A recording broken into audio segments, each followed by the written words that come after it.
Hello and welcome back to my channel, Chess Captures Threats. Today's episode, episode 40 of the Chess Guide, we'll be going over strong versus weak rooks.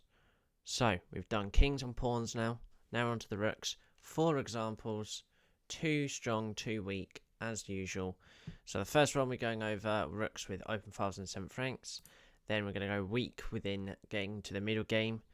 And then we're going to have how they are strong with being behind a passed pawn, and also, last but not least, the same example, but what happens if you make the wrong move. So, in this first example here, we're going over a few things. So, white to move here, and just looking at the position, white looks much better already.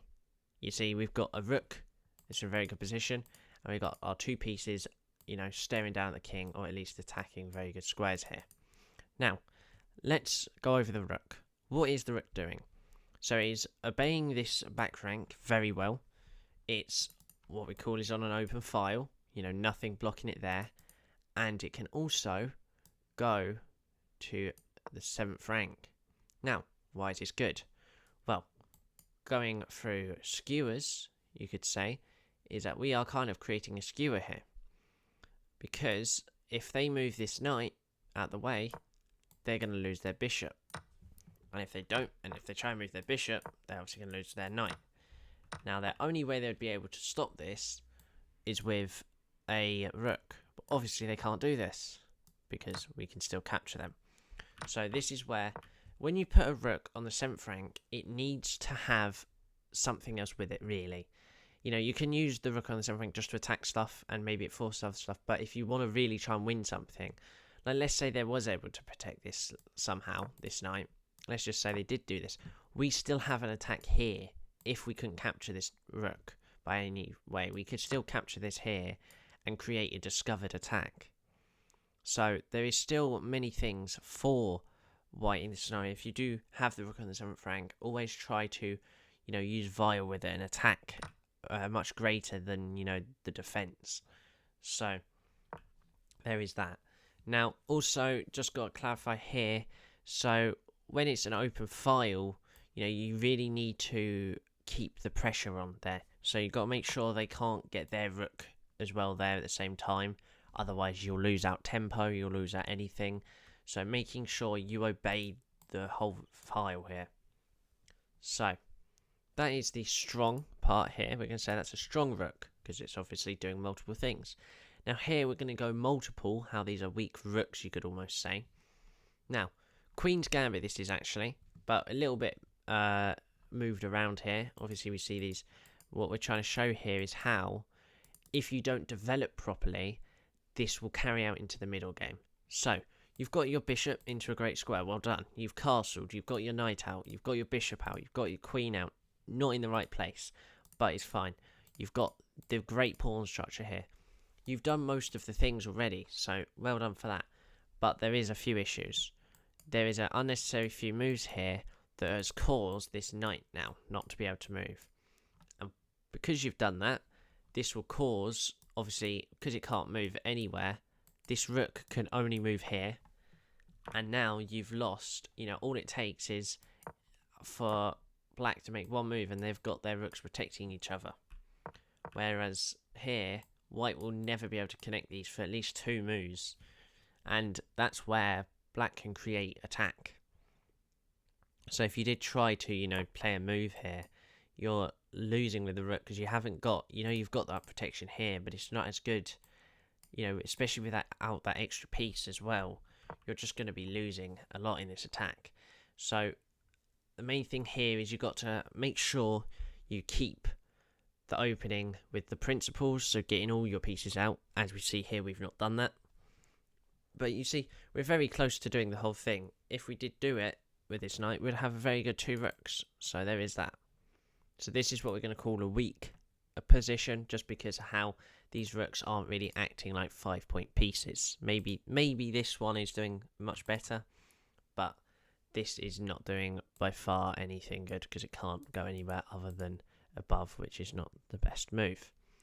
So, now, we've gone over this before when we used how to use the rook or how to use the pawn effectively. Both probably had it.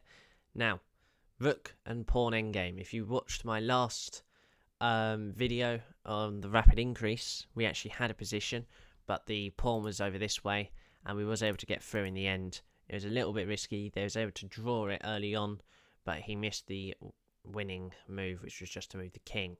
So here, already going to give you a few seconds. What is the move that white has to play straight away, really, to protect the pawn? So, if you said rook to b1, correct. We do not play rook to a5, and we're going to go over that in the next example why. So, rook to b1, what does this do? So we're putting protection on a pawn, and obviously they're trying to attack it, so it's 1v1, so that's fine. And the good thing here is we are able to kind of, because we're going up here, the pawn's also going up, so we don't have to move this rook again for it. So now they're going to have to try and defend it, and we can just keep pushing here. And it's going to get to this blocked position here, and we are able to actually get our king just in time to, you know, get this here, like this. And they obviously can't play this because we have our rook to c1 check. So, what this shows here is obviously you've got to use timing. We have one move, luckily, in the clear here. But you'll see in a second, in the last example here, why we can't play the other rook move. So, just to clarify here, is we kind of trap this rook in because we've played this move here with the rook going up like this, and we've stopped this coming here. We force them to have to put themselves in a worse position and end up here, as we see here. And now it's a king race, and obviously our king being closer, we are going to, even if we go somewhere like here, for example, we're still alright, because they have to move the king into a much worse position.